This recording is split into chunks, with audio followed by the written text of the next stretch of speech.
Kapal induk adalah simbol utama proyeksi kekuatan militer sebuah negara modern. Dengan panjang lebih dari 300 meter dan bobot mati yang melampaui 100.000 ton, kapal ini ibarat kota mandiri yang terapung di tengah samudra raya.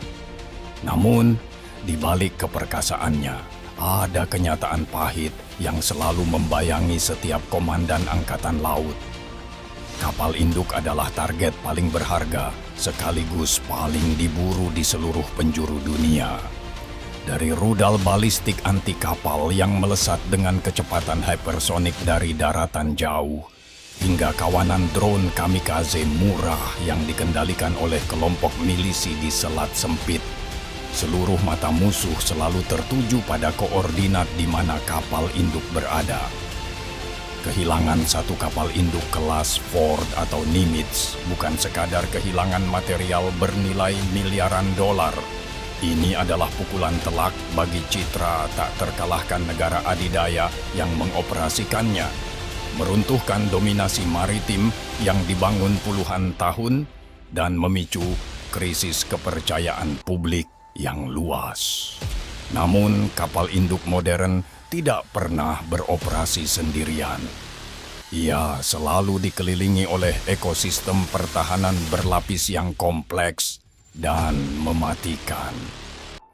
Carrier Strike Group atau gugus tempur kapal induk terdiri dari kapal perusak, kapal penjelajah, kapal selam, dan pesawat pengintai. Semua elemen bekerja dalam simfoni terpadu untuk mendeteksi, mencegah, dan menghancurkan ancaman sebelum sempat menyentuh lambung sang raksasa. Lapisan pertahanan luar bertugas mendeteksi ancaman dari jarak ratusan mil menggunakan pesawat radar pengintai. Lapisan tengah meluncurkan rudal pencegat jarak jauh, sedangkan lapisan dalam menghancurkan sisa ancaman dengan meriam otomatis atau umpan elektromagnetik. Memahami ekosistem ini penting untuk menyadari bahwa kapal induk bukan target empuk, melainkan benteng bergerak dengan ribuan mata dan tangan pertahanan.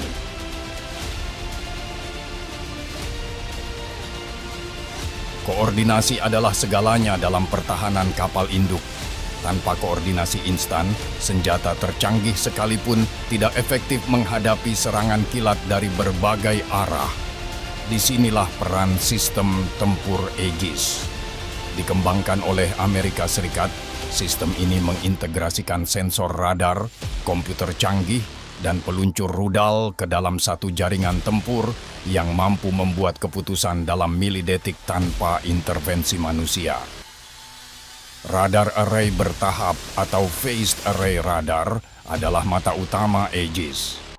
Radar generasi terbaru AN-S PW Strip 6V1 Air and Missile Defense Radar mampu mendeteksi objek kecil dari jarak ekstrim dan membedakan target nyata dari gangguan alami.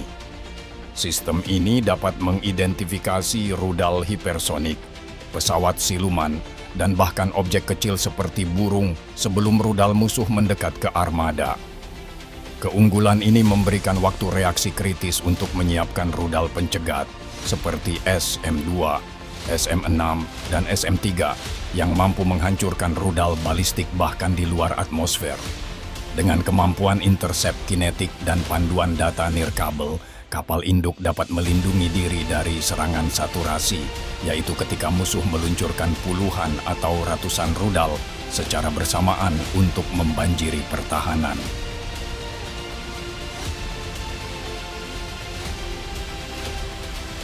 Selain pertahanan fisik, kapal induk mengandalkan electronic warfare (EW) untuk melindungi diri tanpa menembak satu peluru pun. Sistem andalan Amerika AN-SLQ-32 dan upgrade SEWIPE Block 3 memanipulasi gelombang elektromagnetik untuk membuat ilusi radar atau kapal hantu menyesatkan rudal musuh. Teknologi ini merusak kill chain musuh. Rudal membutuhkan data navigasi dari radar atau satelit. EW memutus aliran data. menyebabkan rudal kehilangan arah, jatuh sebelum mencapai target. Soft kill ini lebih aman, murah, dan efisien daripada intersepsi fisik, menghemat rudal yang bernilai jutaan dolar.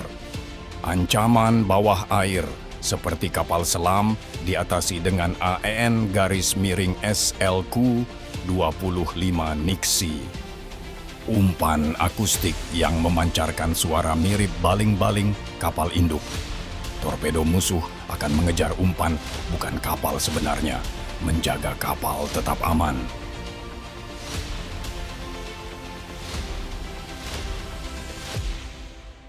Senjata, energi terarah, directed energy weapons, kini menjadi realitas. Sistem Helios, high energy laser with integrated optical dazzler and surveillance, dapat menembak target dengan kecepatan cahaya, efektif terhadap drone, perahu cepat bermuatan peledak, dan sensor musuh.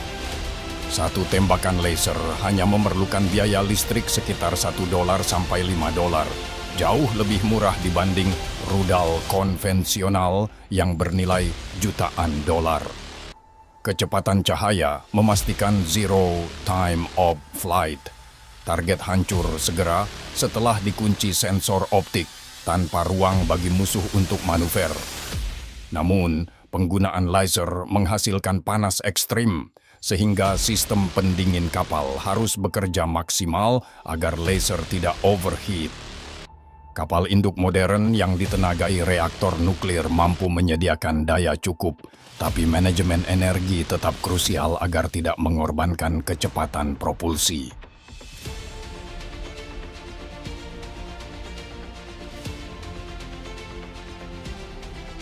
Pertempuran modern menuntut integrasi manusia dan mesin. Drone murah dan ratusan rudal asimetris mengancam armada.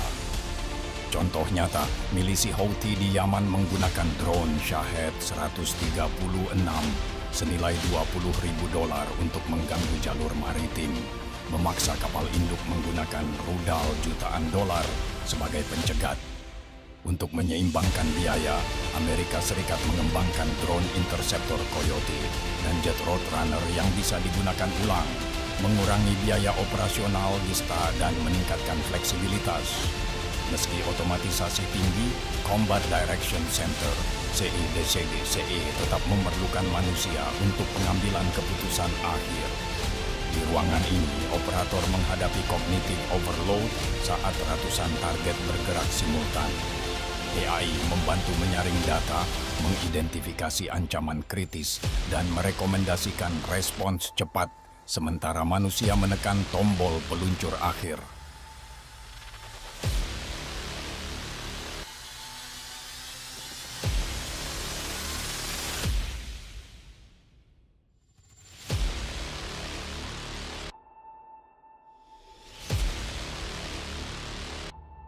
Ancaman datang dari negara besar seperti China dengan rudal The F-21, The Carrier Killer, dan Rusia dengan rudal hipersonik Zircon. Kapal induk harus beroperasi jauh dari pesisir musuh, mengandalkan drone pengintai dan koordinasi data nirkabel. Strategi ini mengubah cara proyeksi kekuatan. Kapal induk tidak bisa lagi mendekati pantai musuh bebas dan harus mengandalkan kombinasi sistem drone, AI, dan pertahanan jarak jauh.